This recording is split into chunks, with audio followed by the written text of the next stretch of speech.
Welcome back to the Postpartum Plan podcast. This podcast is designed to support and empower you through postpartum. Whether you're expecting, in the early postpartum days, or beyond, this space is for you. I'm your host, Madison Fugere, a dedicated postpartum doula and pediatric sleep consultant, striving to help parents feel confident and supported in their parenting journey. Each week, I'm sharing practical tips and expert advice to help you navigate all the postpartum things with confidence. Well, as much confidence as you can. Let's embark on this journey together, making your parenthood as serene and supportive as possible.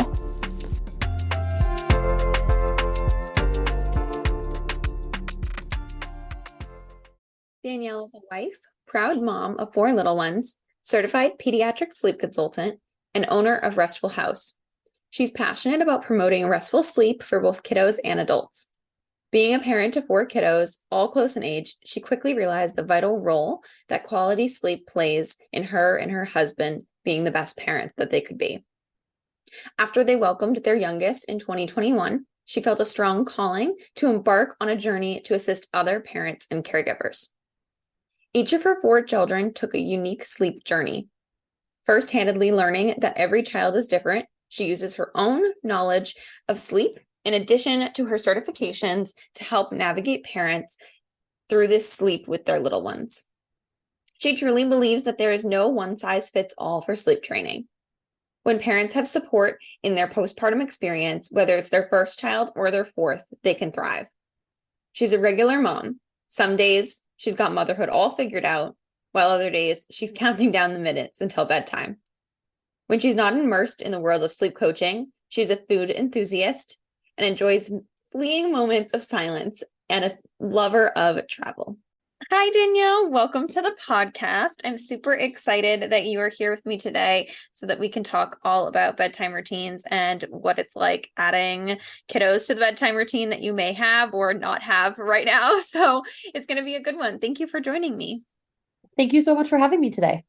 It's going to be so much fun. I actually just recorded an episode a handful of days ago that I'll post the week before this with another sleep consultant. And we talked about, multiple children and how to adjust to like children to having siblings and whatnot. So now to add like the bedtime side of things, I think that these 2 episodes are going to go so well together. And I'm very excited.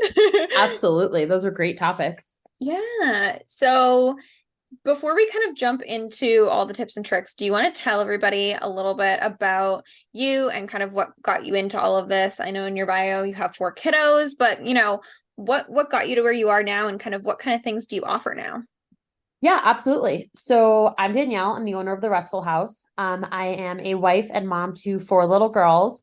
They vary in age from 2 to 7, so pretty close in age. And so I've been through this a few times. Originally from New Jersey, but we moved to Colorado when I was pregnant with our 3rd. So kind of everything shifted because we had to figure out life without family around. So after my 2nd was born, she was a terrible sleeper, like awful in like every aspect of newborn life. And so I kind of knew that I wanted eventually to get somewhere into the postpartum world. And then after we moved and I had to completely change everything with my 3rd because I couldn't go through that again with my 3rd child after my 2nd. Especially because we didn't have the support of family to take the older kiddos while I was just trying to figure everything out and get some extra rest. I kind of started realizing that I've had three at that point, and then we added the 4th 18 months later, completely different sleep journeys. And so many parents don't realize how different each child can be. And they think, oh, well, I was able to sleep train my first at 6 months. I'm going to do the same exact thing. And then all of a sudden there they are months and months later. And they're like, it's just not working. But they can't connect the pieces because there's just so much information out there. So I felt really passionate about starting to get into sleep because sleep is vital for everyone. Right? Like we can't be the best parents we can be or the best friends or spouses or partners if we don't have enough sleep. And our kids need sleep too. Like they thrive off of routine and off of getting adequate sleep. Like it's so necessary to every part of life. So kind of it's the foundation and the fundamentals. So if you can really hone in on that and help that part of your life, a lot of things start to fall into place after. Yes, I love that. It's so true. And I, when I was coming up with like some of the questions, I think your point of like not having extra hands around is one of the things that I thought about later that we'll kind of like touch upon more. But, thinking about what it's like to do things based off of your circumstances, right? Like some people have, family members that are around that like to come around over all the time. Some people are doing bedtime routines or just life with two parents. Some people are doing it all alone, whether that be that they're completely single parents or, their partner might be working night shifts or whatever that may be. So it really is like, and like you said, every kiddo is so different that like even if you feel like, oh my gosh, I had this down on the first one, yeah, you can have, a totally different scenario with the next and so Yeah. on and so forth. Well, and I think so many parents, especially first time parents, they start to like stress while they're pregnant, like, how is this going to work? And they kind of go down the rabbit hole. And then once they realize that maybe sleep was easy for them, or maybe sleep was really hard. And sometimes that's a really big decision. And even having a second child of not wanting to go through that newborn phase or that lack of sleep for an extended period of time phase. And so it's just so important to like understand that there are options out there that don't involve you having to go down the Google rabbit hole, as I always call it, because I've been that parent and it's not fun. But I was a hot mess with my second after she was born because everything was just so hard. And my first was like a breeze. Right. So, Right. yeah, it's definitely, there's so many different factors to look at. And it's kind of hard. Like if you buy a book and just expect to follow a book and like it, that be that. I say Life that would be so almost easy. right. Like I say that to every single inquiry call I have is that like if you're gonna find a sleep consultant, whether you hire me or somebody else, just please don't find someone or hire someone that has like a one size fits all method because that's just not feasible. Like children are so different, parenting styles are so different, all of these things play a role into how you decide that you're going to sleep train your child, or even if you're going to sleep train your child. So, oh my gosh, yeah, that's the thing that I'm always like, there's so many options. There's so many options. And like most of the time I present options to my clients. And a lot of times I know what their parenting style are. And so I know that they're going to want a specific option, but I'm always really proud of them when they choose something a little out of their comfort zone because they realize that they need to take a step Yeah, and they need to take a step fast because it's affecting them so much, whether it be right. their relationships or just their own mental health. Like, and that's not okay. Like, we don't need to live in that world anymore. Right. I totally, totally agree. So that kind of gets me diving into our root of the conversation here, which is like bedtime routines as a whole, right? There are two questions that I get asked like constantly when it comes to whether postpartum clients, I mean, I get the one question from postpartum clients all the time of when do you start a bedtime routine? Because they bring home these teeny tinies and they're like, I have no idea what I'm supposed to do. They don't know what's going on, right? And then the same question of, okay, well, if I start a bedtime routine, what does that consist of? And like, what am I supposed to be doing? Because I think a lot of times people think it needs to be this huge elaborate thing. And a lot of the times, especially when you have a newborn, it's often very short. So I'd love to know your input. Yeah, exactly. I mean, I probably, 7 years ago, I would have given you a different response. But now, after 4 kids and lots of experience with clients, I think that you 100% can start some sort of routine from day one when you're home from the birthing center or hospital or the night they're born, because at a certain point, everybody goes to bed, right? So Right. like it's the fact of placing them in their bassinet or their crib or whatever they're sleeping in. And that is in and of itself a bedtime routine because you're going to change their diaper, feed them, put on a swaddle and place them down, whether they're awake or sleeping, whatever it may be.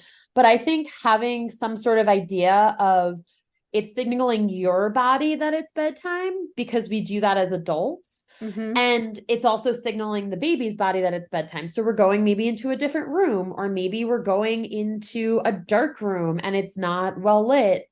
Or if obviously everybody has a different birth story. I had 4 C-sections. So like recovery was a little bit different. I personally could not lay down flat for weeks.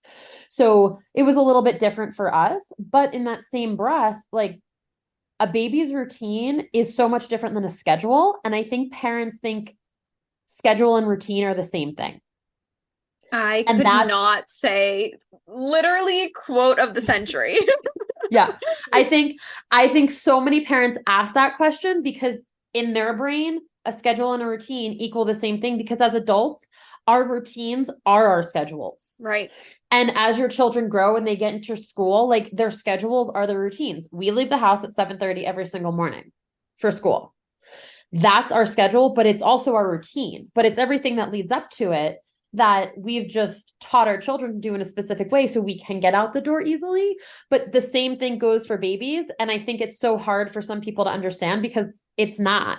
A routine is just a series of tasks. It could be at 8 o'clock at night. It could be at 11 p.m. It could Yep. be at 1 p.m. at 1 a.m. Mm-hmm. We, like I said, we had very different journeys. And with our first, we owned a restaurant. And so my husband, who was a chef, would be getting home at 12 o'clock at night.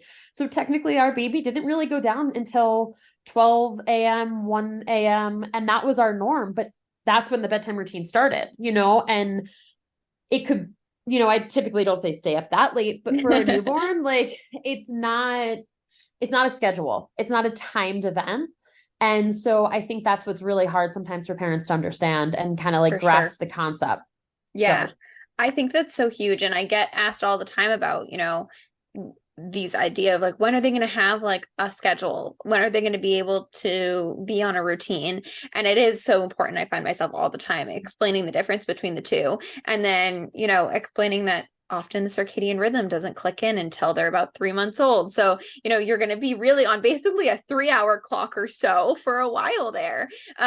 But yeah, I also always say, similar to what you did, of bedtime routine doesn't need to be at a specific time every day. It's doing the same tasks in the same order.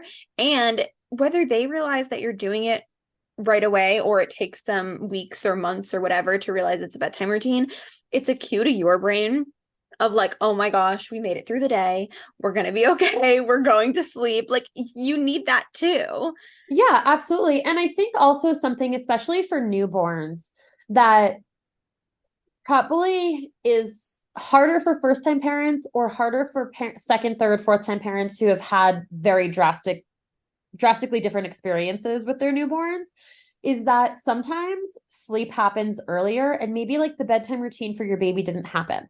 I can't even count how many times maybe I would put my newborn down in the pack and play bassinet part on the first level of our home because they were sleeping and realize, oh my gosh, they're actually still sleeping and they don't need to eat right now because they didn't need to be like woken anymore to be fed.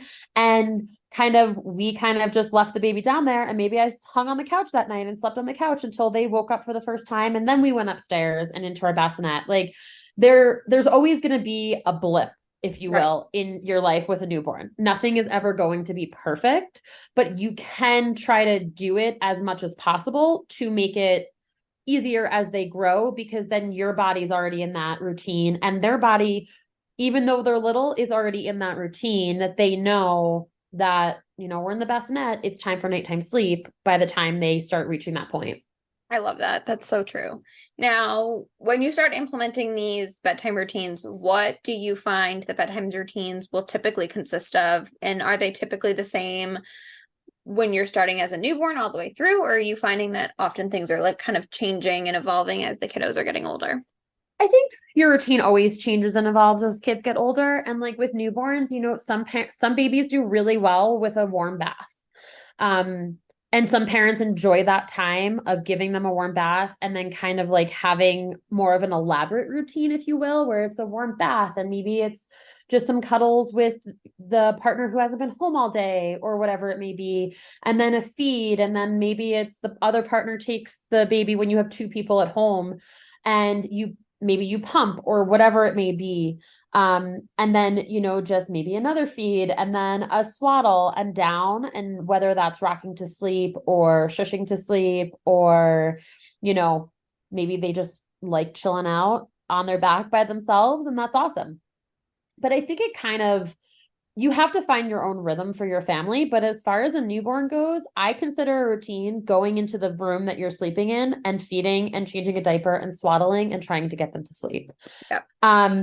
Which I think a lot of people are always really shocked too, that babies are not awake for a long stretches of time. And so even when you're up in the middle of the night and you're trying to soothe the baby, it's a lot shorter than you think it is. It's just that you're so tired. So Right. that goes into your own health and mental health of trying to find things throughout the day where you can make up some of that sleep or pass off the baby for one of the feeds or whatever it may be. But every parent's journey is different. So it's kind of hard to, there's no one size fits all for newborns either. I have people who want to take one feed off of them in the middle of the night. So they, pass that to their partner and they just sleep. They don't even bother pumping if they're, trying to nurse or whatever. But I think basically what it really comes down to is like feed, diaper change, swaddle to sleep is probably the most basic it's going to get. I love that. I think that's so true. Keep it simplistic, keep it doable, because if you're not the kind of person that wants this elaborate thing, like it doesn't need to be. I think that's so true. And I think that that kind of even connects more to, okay, now we add another baby to the mix, right? Like if you have this crazy long, big shindig of a bedtime routine, that can sometimes be tricky to then add another kiddo to, because now you're doing two of those, which can be, physically and mentally exhausting. Absolutely. And I mean, especially when you're adding a baby to the mix, I mean, babies aren't predictable. So you can't say, oh, well, the baby goes to bed at 9 every night, but needs, and my toddler goes to bed at 8. So I'll have an hour to kind of like decompress after bedtime with my toddler. But also like that's a time for cluster feeding with a newborn. So Right. then all of a sudden you're like trying to constantly feed and trying to soothe them. I mean, a big factor of having multiple kids, and when you add a baby to the mix of an already existing, let's say you already have a healthy bedtime routine and your other child or children are great sleepers, so you're just adding the baby to that. I always strongly suggest baby wearing. I can't The say best. enough about baby wearing during that time because number one, I think baby wearing during the witching hours during nighttime is amazing to begin with, but also then you can still help your child and they still feel like you're present with them and you're not trying to juggle holding a baby and, putting PJs on with one hand or Right. whatever it may be. So I think adding a baby to the mix, like my first thing always is like just baby wear. And yes, there's some babies that don't like baby wearing, and I totally get it. But just try to do it in a way that maybe PJs go on at 6 o'clock at night and they don't go to bed until 8. You sometimes have to adapt in these little situations until you can get both of them into the new routine, right? And like have the time for both kids. Right. Um, and also, I mean, with that being said, we started talking about, having multiple parents. If you have two adults in the home who are there to help, tag teaming is the best option. And So, it so doesn't even amazing. have it is, and it doesn't even have to be that if it's a mom and dad home that mom has the baby and dad only is with the toddler, like it can be reversed because Hmm. dad can baby wear and dad can feed a bottle or dad can help change a diaper. Like it's not in my mind that it's one versus the other. Right. It's you have to figure out what works for your home. And sometimes the toddler like needs that one-on-one time with mom, especially if they've all been home together, Right. because a lot of times toddlers are told all day long, I just need to do this with the baby and I just need to do Yeah. this with the baby. And so sometimes having that bond, if two parents are at least home for bedtime, and it might not even be two parents. It could be your mom or your Right. mother-in-law or your sister who's helping it, or a friend who comes over and a neighbor who comes over every night at bedtime and just kind of like helps out. But with that be within that same breath, I also know how hard it is because sometimes, especially when you're adding a baby, your older child starts to have preference. And so, in our home, we rotate who puts our children to bed. But there are definitely times that kids out of the four of them have preferred one versus the other. And you just kind of have to roll with it. And If you have a solid bedtime routine, it's not a problem because you're not spending hours putting them to bed. But if you Right. don't, then that's when it can be really stressful because then you don't have time with your partner at the end of the night or any time for you, really, even if it is a family member, friend, or neighbor helping out. Right. Um, so it all rolls into one that like having a solid bedtime routine is crucial for whether it's a baby or a toddler or a preschooler or an elementary kid because it also just like shortens your frustration at the end of the day because everybody's kind of fried, especially Yeah. when you're adding a newborn because you're already sleep deprived because you're not getting quality 8, 6, 7, 8 hours of sleep. Right. Um, but you get to that end of the day and you're just like, just go to bed. And especially like it's so hard because your little toddler or preschooler is like, yeah, but this is our time, whether it's an extra story or stuff. So yeah, it's so hard, but it's so vital to the well-being of the whole entire family to have a solid bedtime routine.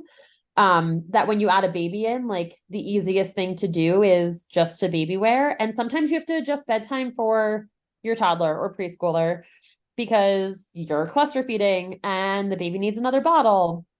The baby had a massive blowout and now needs a quick bath because they Hmm. have to get clean. And I think understanding that this time is short and that you need to be flexible within it, that you don't have to be so strict as you're adjusting to life with another child. Yes, flexibility is so key. Like, obviously, it's much easier when everything goes the same way every day, but it's also impossible to have the same exact thing happen every single day with a newborn, especially, and even if I should say you do the same things every day, the newborn's going to react Right, right, differently. exactly. Exactly.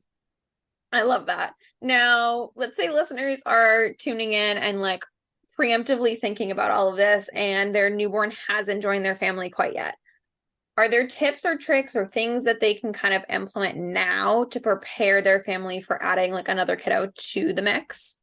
Well, so I think like if we're going to stick to the whole conversation about bedtime, having a bedtime routine is crucial.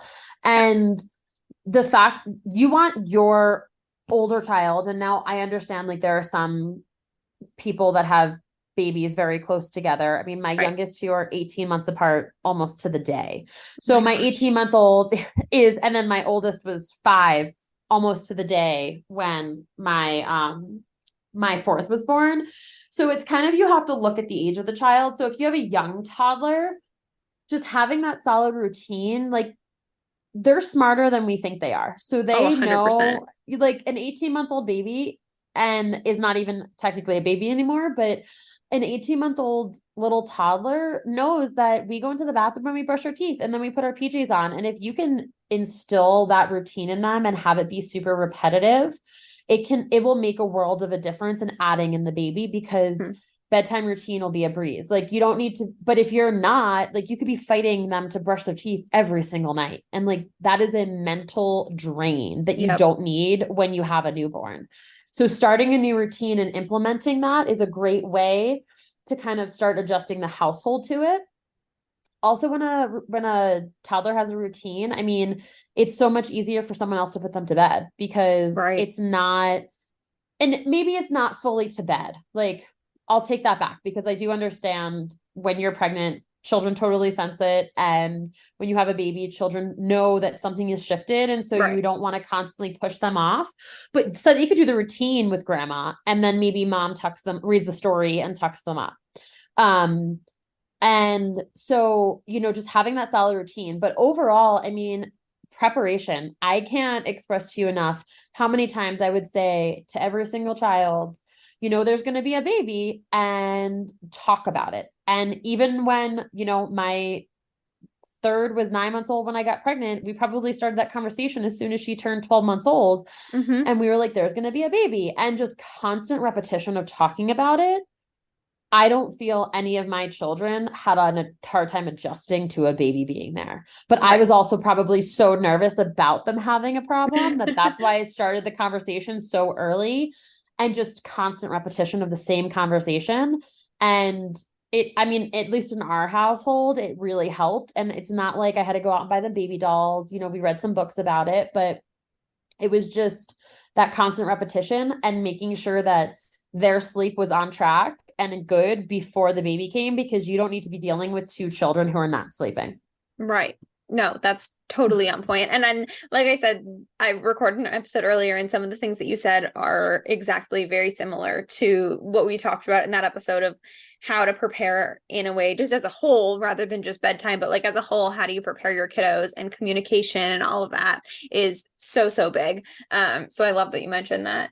So really just kind of preparing these older kiddos, which, like you said, everyone has children at different age brackets, so it makes it a little bit different, case by case, but that's awesome. And then my second question, which we kind of already went over, well, I guess it's not second, but the next question that I had, which we kind of went over, was like, how do you make this transition? And typically, like, are we adapting the older kiddos routine or the newborns? But you said your biggest tip is really just baby wearing.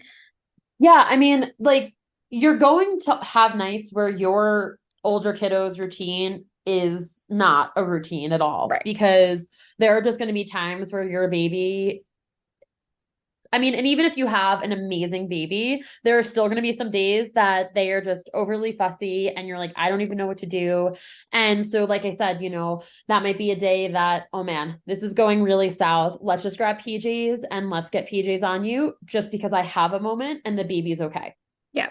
Or, maybe you do add in an extra 30 minutes of TV time because you need to do something with the baby. And I think the biggest thing is, and this is probably touched upon in the other podcast too, is like when the baby does come, like you don't want to constantly say, well, it's for the baby. Well, it's because of the Right. baby. Well, it's because of the baby. Because as soon as you say that, they're always going to think, well, it's because of the baby, with a giant eye roll.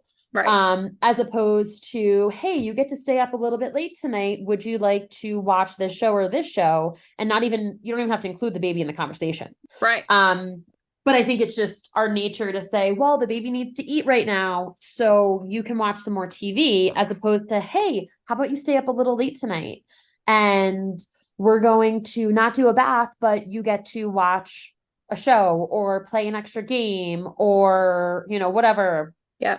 I mean, I think screen time is inevitably, for a second child, when a second child comes along, the first always gets some more screen time somewhere along the way. And I don't think it's a bad thing, because it's not something that you're keeping forever, right? So I always say, like, the 80-20 rule. Like, if you can have a solid, consistent routine 80% of the time, the other 20% isn't going to make a difference, because it's not going to, they already know what the routine is. It's just like, as adults, who, let's say you work a typical Monday through Friday 9 to 5 job, right? And so that you have that, and then on Friday night you stay up a little bit later, or you watch a movie, you do things that you don't normally do during the week. But that's the 80-20 rule. We don't need to be so strict and consistent every single day of our lives, because you also need to live and adjust to blips along the road.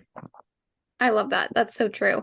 It's just being able to be consistent enough, but also being able to give yourself grace, right? Like, it's okay to be able to do things a little differently, and it's not going to absolutely ruin your child's bedtime routine, right? Like, how to set up this bedtime routine because you've done it. And if they begin to go off course a little bit because there's been a couple days in a row that things have gone a little haywire, like, how to re-implement as needed, right? Wait, and I think the most important thing in what you just said is that you need that routine before the baby comes. Right. Because otherwise you are living this like hectic night where you're just like, okay, it's 5 o'clock. I have to feed them dinner. And then I know that the baby's going to be fussy and I need to feed the baby. And then the baby may or may not sleep, but I know that I need to baby wear. And then how am I even going to get, so-and-so to sleep, because I have to sit in their room with them, or I have to lay with them. And if you have that dialed in before baby comes, it makes a world of a difference in the adjustment to your second postpartum experience. Because, your first postpartum experience, no matter what, you don't have another child. 9 times out of 10, you don't have another child. Less stepkids or whatever it may be. But, you have that time to be like, okay, well, the baby's fussy. I'm just going to go for a walk. And it could be, I remember with my first, we were at my husband's family's beach home. And I remember she woke up at like 4:30, 5 o'clock one day. And I was like, oh my gosh, I don't want her to wake up the whole entire house, because we were all down. And I threw her in the stroller and I just took a walk.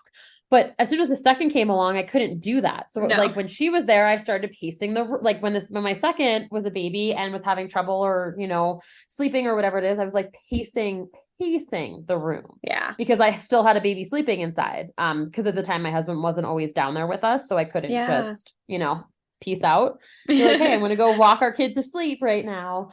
Um, so understanding that if you can dial in your first child's sleep, it's also just going to make you happier at the end of the day because you're like, it's not stressful. Like they Right. know their routine, you know their routine. It's not a constant fight every single night. I love that. Do you have any, like, speaking of being, the only one around, do you have any specific tips or tricks that work or are extra helpful for whether it be like the actual routine itself or for like the adult, like mentally and physically to be able to do a whole bedtime routine like solo?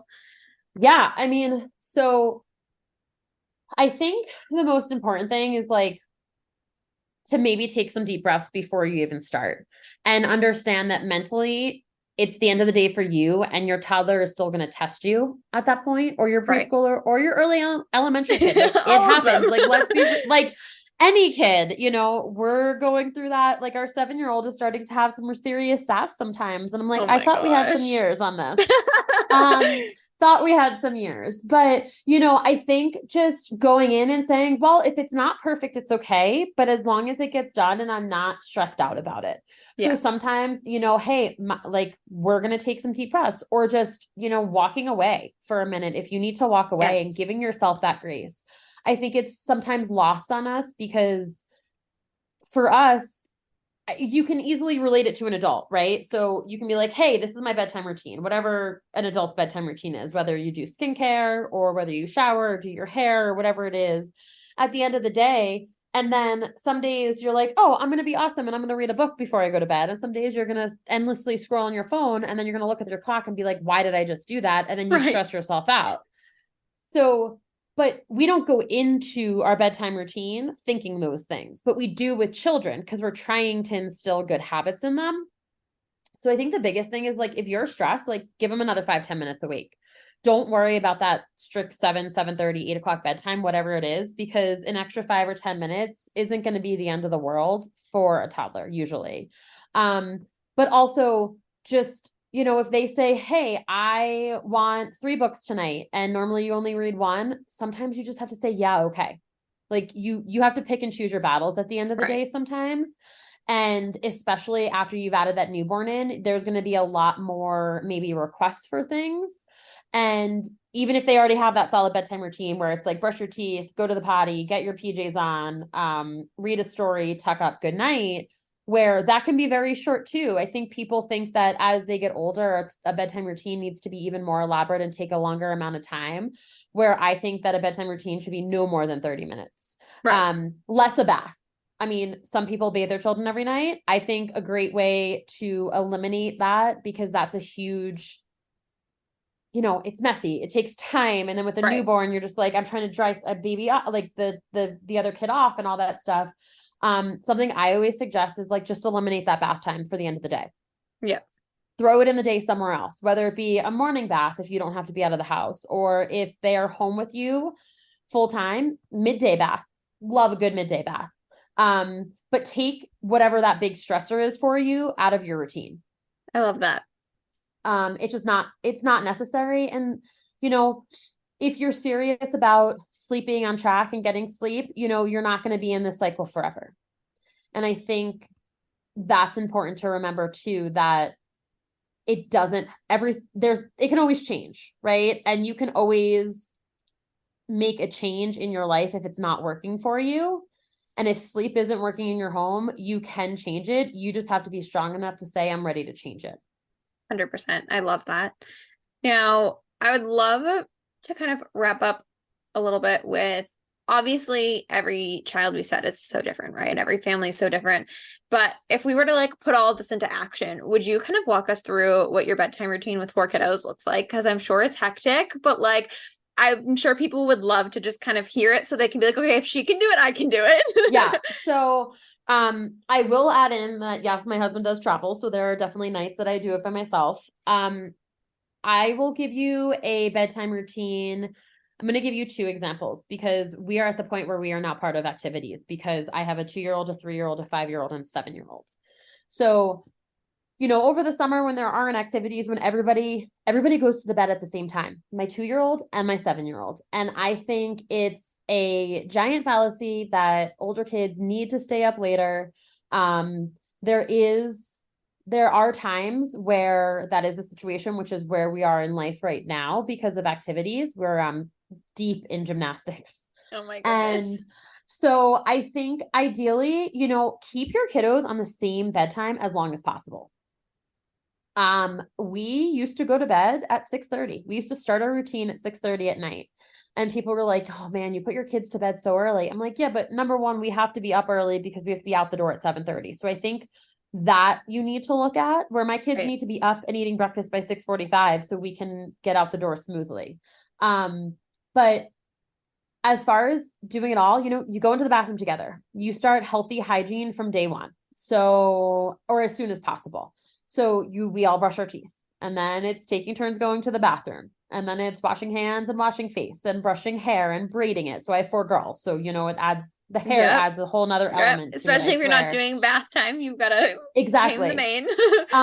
So, it's doing the same things 4 times over, and it's not trying to make one kid's bedtime any different.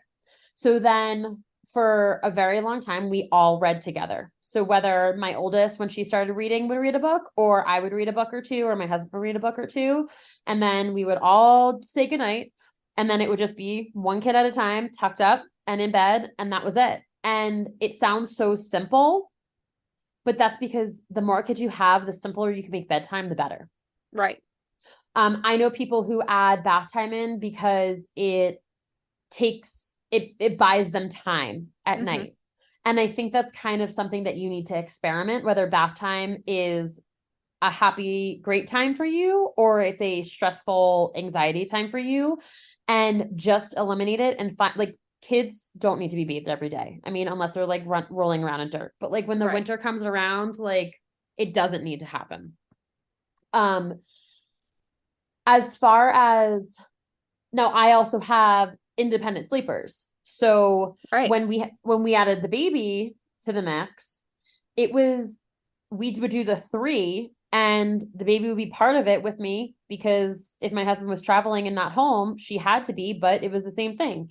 Teeth, potty, hands, face, hair, PJs, story in the bed. And then I would go into the nursery and I would nurse her and change her diaper, put her in her sleep sack, swaddle, whatever it was, and put her to bed.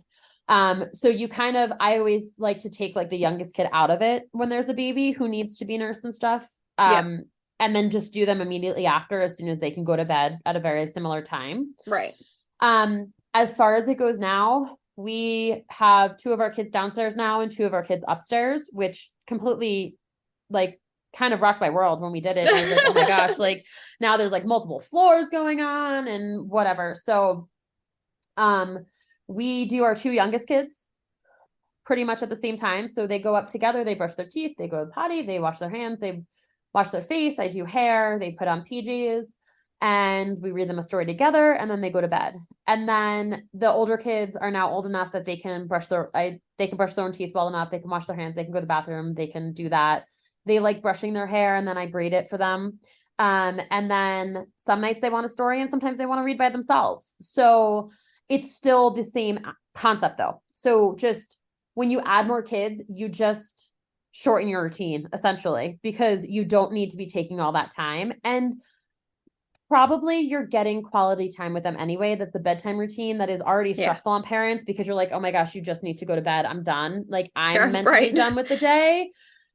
That doesn't need to be your quality time. Your quality time can be before bedtime routine even starts, when you're doing quiet activities or playing a game, and kind of like dimming your house into like evening mode.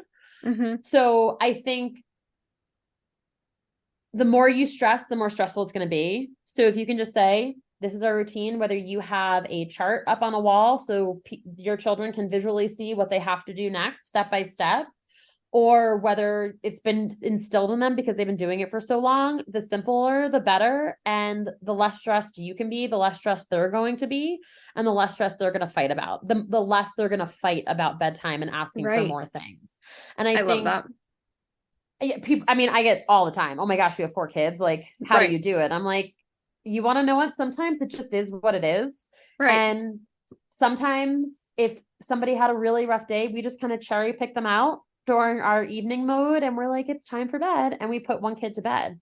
And it probably takes 5 minutes to put Right. that one kid to bed. We don't make it this elaborate bedtime routine just because they're being cherry picked out because they need extra sleep. Like, perfect example, my 3-year-old fell asleep at 4:30 yesterday in the middle of having a snack. Oh my gosh.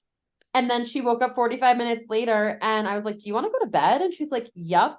And so at 5:15, we did the quickest bedtime routine ever to get her into bed and she slept until 5:30 the next morning. So like Oh. you just have to adapt and adjust, and I think only parents who have traveled on planes with children or in a car with children for a long amount of time will understand this. Like, you get to a point with traveling for your kids where it is what it is. Like, Right. I travel on the plane with my 4 kids all the time to go back to New Jersey to see our family. And my husband always follows because he always can't take as much time off as for the time that we go. And they're like, how do you do it? I'm like, what am You I just gonna have do? to. Be Right. be like a nervous wreck? Like, it's gonna make my kids stressed out, and then Yep. it's gonna make the whole experience 10 times worse. And I think the same thing can be applied in your own home at bedtime. Right.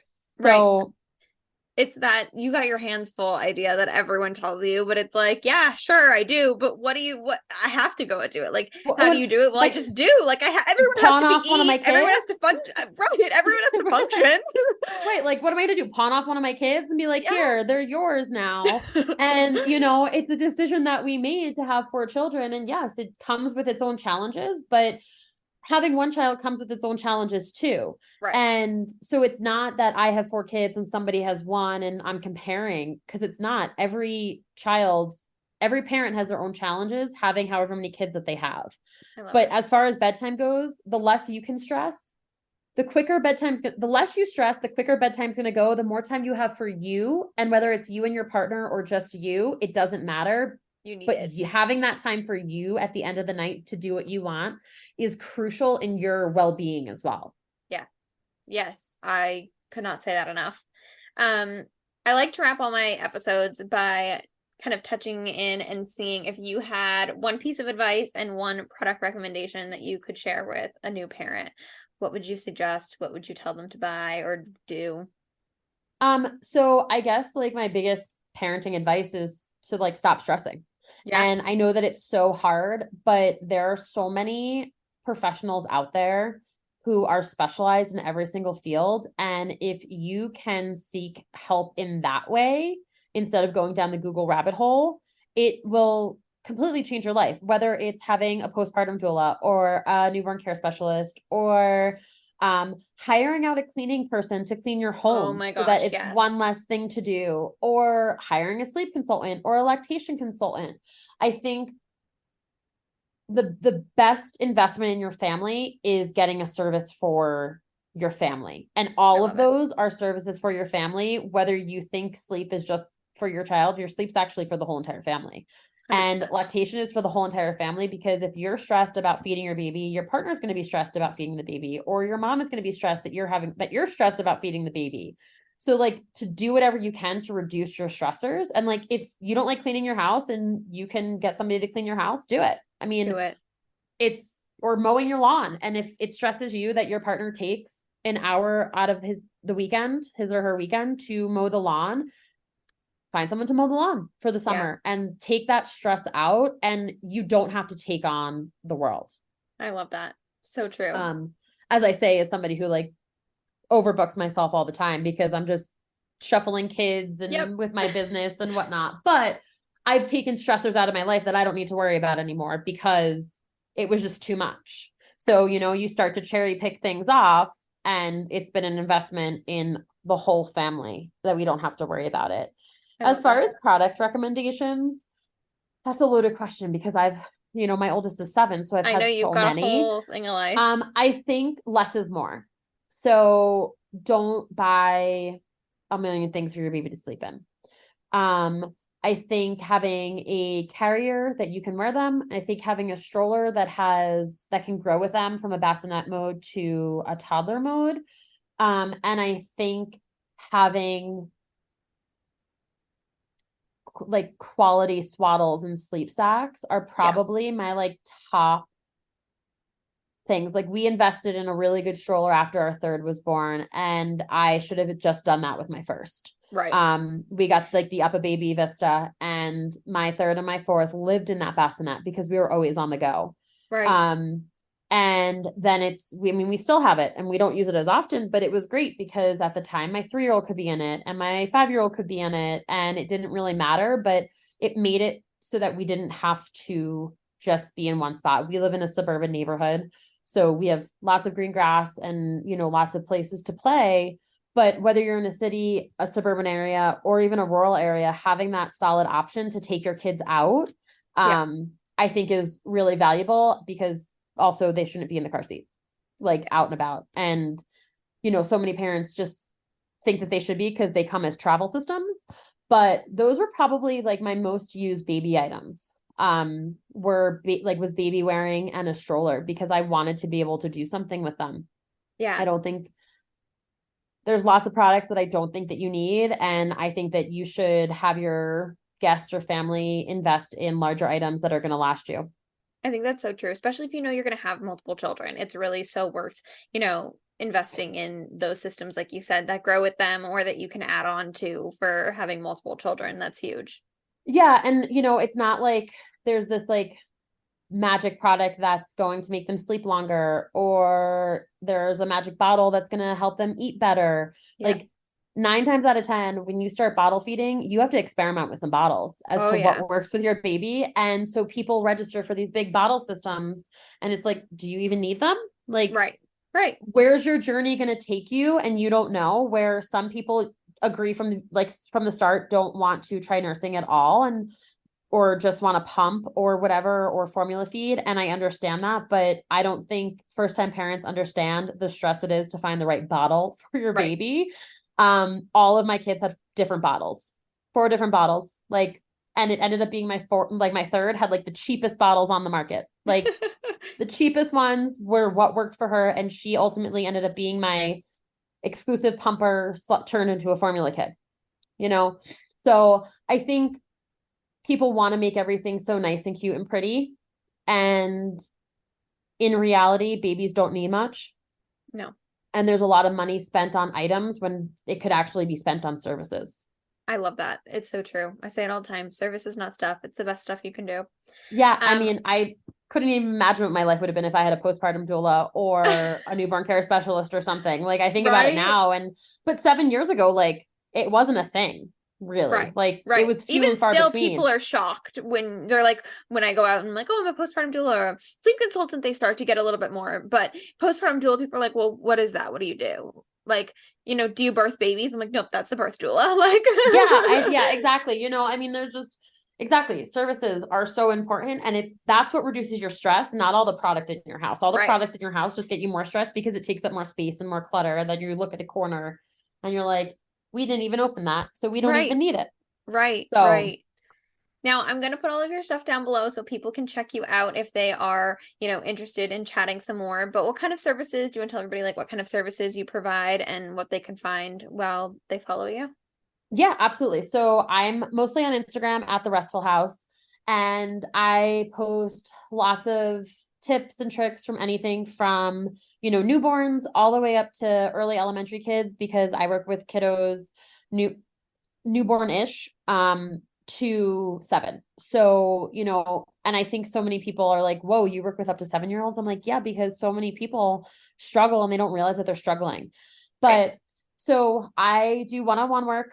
I don't have any group programs as of right now, but I do one-on-one work. So I really work within your parenting values and your parenting styles to create a really solid plan to reach your sleep goals.